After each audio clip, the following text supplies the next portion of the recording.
Bom dia a todos. Senador Eduardo Amorim, presidente da mesa, senhores senadores. Em primeiro lugar, queria agradecer a oportunidade de poder estar aqui e apresentar, em nome das empresas, um conjunto de atividades que estão sendo realizadas para procurar mostrar de uma forma clara e transparente o esforço do setor de telecomunicações de manter em crescimento os seus investimentos, a implantação da sua infraestrutura, a redução dos preços ao consumidor e o cumprimento de 100% de todas as metas que nos têm sido colocadas pelo órgão regulador. Queria mostrar um pouco os números do setor de telecomunicações. Nós investimos em 2013, 29,3 bilhões de reais, o que dá aproximadamente 80 milhões de reais por dia, num crescimento bastante significativo de 2010 até 2013. Então, para demonstrar primeiro aos senhores que o setor efetivamente tem investido na infraestrutura de telecomunicações neste país. O crescimento também está muito acelerado. Nós estamos com crescimento de celulares e, por exemplo, aqui, que significa banda larga móvel, nós temos um crescimento no ano de 2013 de 69%. O total de celulares vem crescendo, nós temos 274 milhões de chips ativados, que significa celulares nas mãos dos consumidores, significa modems que são colocados em máquinas e significa equipamentos de comunicação máquina a máquina efetivamente. E nós temos hoje 45% dos celulares que podem acessar a banda larga em alta velocidade. Esse crescimento da banda larga móvel, hoje ela representa 85% de toda a banda larga no Brasil. São 146 milhões de acessos em banda larga existente hoje no Brasil. É uma revolução silenciosa que o setor faz, colocando à disposição de toda a população a capacidade de poder acessar informações, redes sociais, dados de educação, saúde, etc. Nós já temos hoje 3.648 municípios com cobertura de banda larga 3G, significa que 91% da população está coberta e supera em muito as obrigações que nos foram colocadas nos editais da Anatel que nós adquirimos nos leilões no passado. 105 municípios hoje no país já têm cobertura em banda larga móvel de quarta geração. A obrigação para maio de 2014 são de 43 municípios, incluindo aí os 12 municípios sede da Copa do Mundo. Todos já estão com o acesso em banda larga em quarta geração. Nós implantamos aproximadamente 8.000 antenas no período para poder fazer cobertura a entre 105 municípios.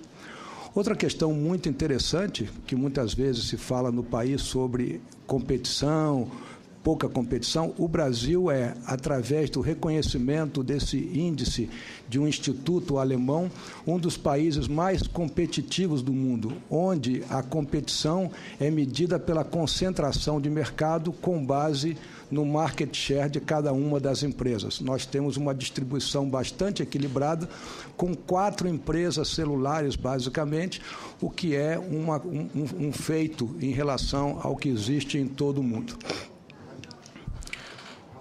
Outro dado muito importante a ser destacado é a queda do preço do minuto do celular e o crescimento do tráfego também no período. Nós tivemos uma queda muito expressiva. O Brasil hoje já pratica 15 centavos de real o preço médio do minuto do celular. O brasileiro gasta, em média, pelos dados do IBGE, R$ 19,50 por mês com celular. A renda média do brasileiro é de R$ 2.046, os últimos dados do IBGE. Significa que o brasileiro representa para ele menos de 1% da sua renda média no consumo do seu celular. Estudos de comparação internacional, e esse estudo eu tenho aqui em minhas mãos, depois eu posso deixar uma cópia, senador Eduardo Amorim, para os senadores e para a comissão, mostrando que o Brasil tem o 4º preço mais barato de telefonia móvel pré-paga entre esses 18 países que estão aqui listados. O Brasil está aqui marcado em verde. A semelhança com a telefonia móvel pré-paga, também a banda larga móvel pré-paga é a 3ª mais barata entre 15 países analisados. Essas duas tabelas procuram desmistificar um pouco o pensamento e a ideia de que o Brasil é um país de serviço muito caro. Além de ter dados bastante ilustrativos e bastante embasados de consultorias que fazem os trabalhos, nós temos também o dia a dia que nos ocorre. Nós temos hoje uma ativação de mais de uma banda larga por segundo no país. Se efetivamente fosse um serviço muito caro, a demanda e o crescimento não seria tão grande como é hoje. Como é que funciona a telefonia celular? Um pouco para explicar, talvez, a dificuldade de se observar uma qualidade que possa ser um pouco mais efetiva e, apesar de todo esse esforço que as empresas fazem de implantação.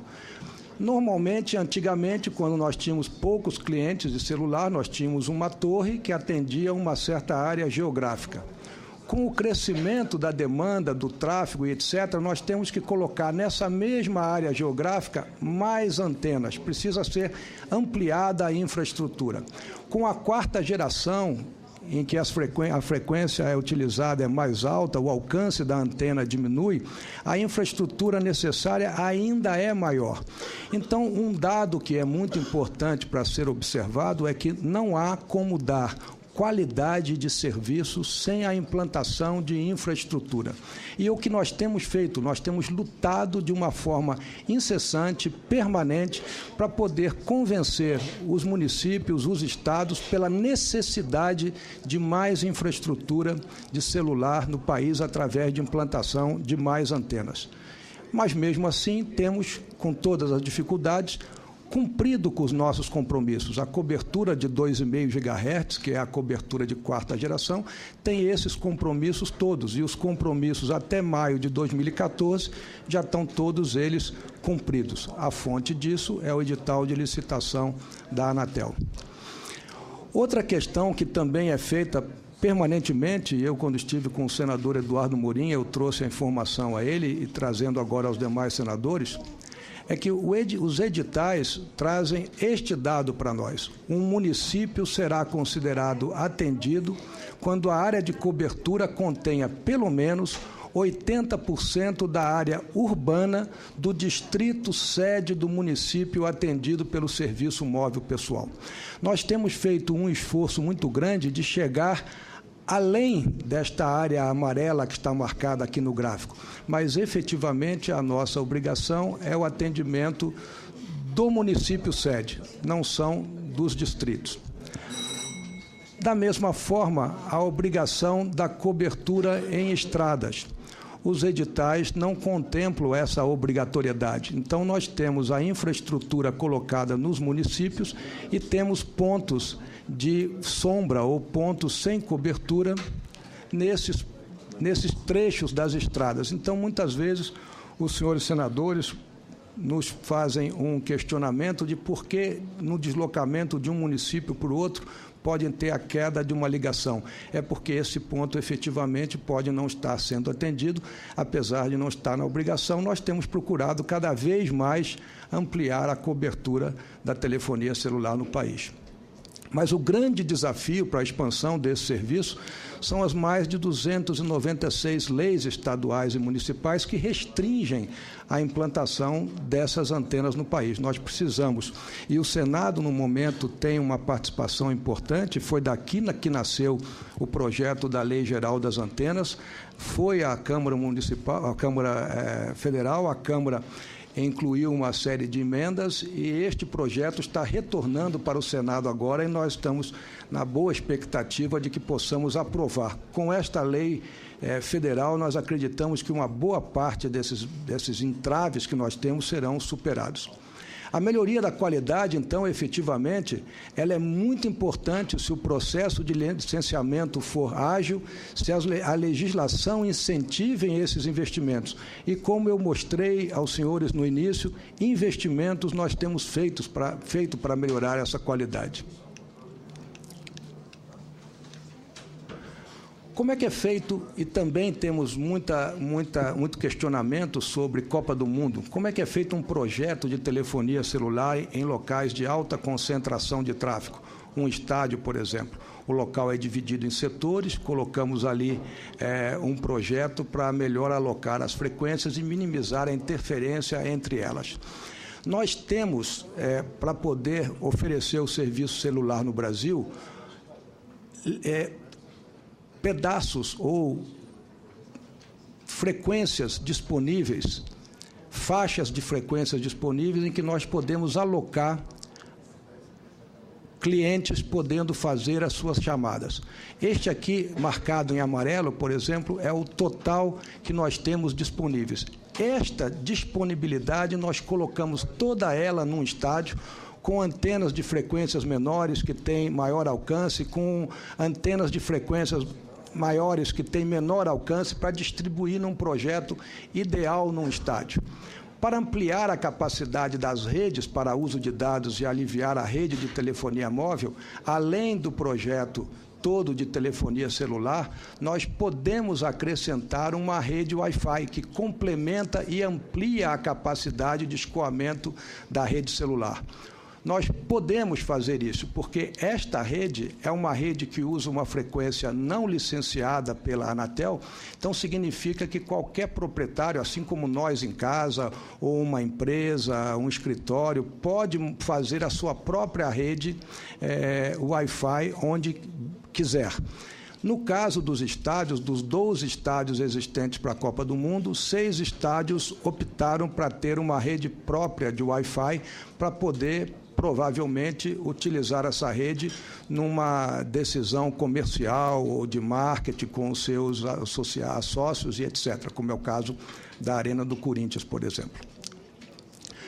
Um estádio tem, num projeto de engenharia, em vermelho, onde há uma maior densidade de tráfego, em amarelo, menor densidade de tráfego, e nós fazemos, então, todo o projeto para atender efetivamente esta região. Um exemplo é o estádio Mané Garrincha, em que nós adotamos uma solução que depois foi adotada para todos os demais estádios, em que todas as empresas se uniram para implantar uma infraestrutura única, a mesma que nós tivemos na Olimpíada de Londres. Uma solução tecnológica utilizando um equipamento único para distribuir todos os sinais, com a oferta de todos os serviços de 2G, 3G e 4G, cobertura em todos os pontos do estádio e uma infraestrutura com equipamentos, redes e antenas. Recebemos uma área básica em cada estádio em torno de 200 metros quadrados, solicitamos entre 150 e 120 dias para executar todos os serviços, implantamos todos esses equipamentos quando nos foi dado tempo suficiente para fazê-lo. Esses equipamentos, no caso do Mané Garrincha, estão implantados, porque são oriundos da Copa das Confederações. O exemplo no estádio Mané Garrincha é dessa infraestrutura. Isso aqui em vermelho é aquela sala da fotografia que eu mostrei aos senhores, e aqui está todo o cabeamento em fibra ótica e antenas que estão colocadas, como esses pontos que estão aqui, e tem aqui alguns detalhes mostrando as antenas que estão dando a cobertura. Cada estádio tem em torno de 300 antenas para dar uma cobertura efetiva 100% suficiente para atender toda a demanda do estádio. Tem aqui todos os pontos. Um exemplo da Copa das Confederações, no caso Mané Garrincha, nós tivemos 90 mil ligações de voz, 300 mil comunicações de dados 3G, 60 mil comunicações de dados 4G. Nós tivemos em todos os jogos 4,6 milhões de mensagens multimídia. Cada estádio existente no Brasil, senador, 4 milhões. 4,4 milhões e meio de mensagens multimídia.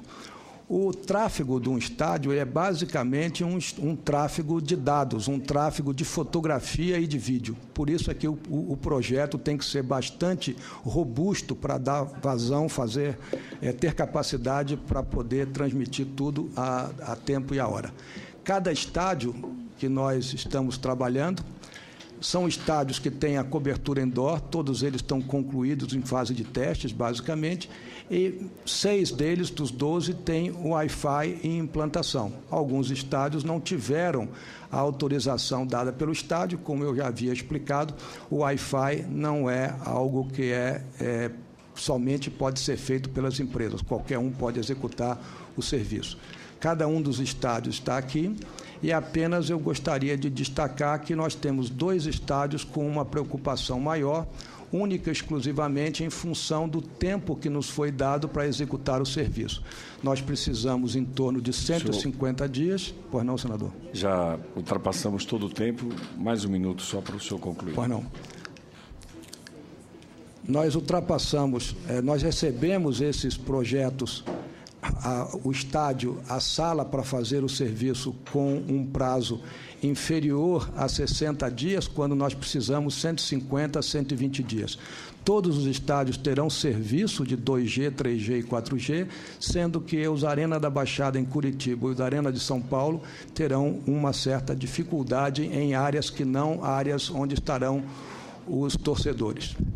Os serviços de telecomunicações são importantes para o país, porque cresce o PIB quando a infraestrutura de um país cresce. As nossas telecomunicações, elas são essenciais porque nenhum de nós vive sem elas. Elas são singulares porque nós não temos substitutos para elas e são estruturantes porque elas ajudam a reduzir o custo de um país. Muito obrigado.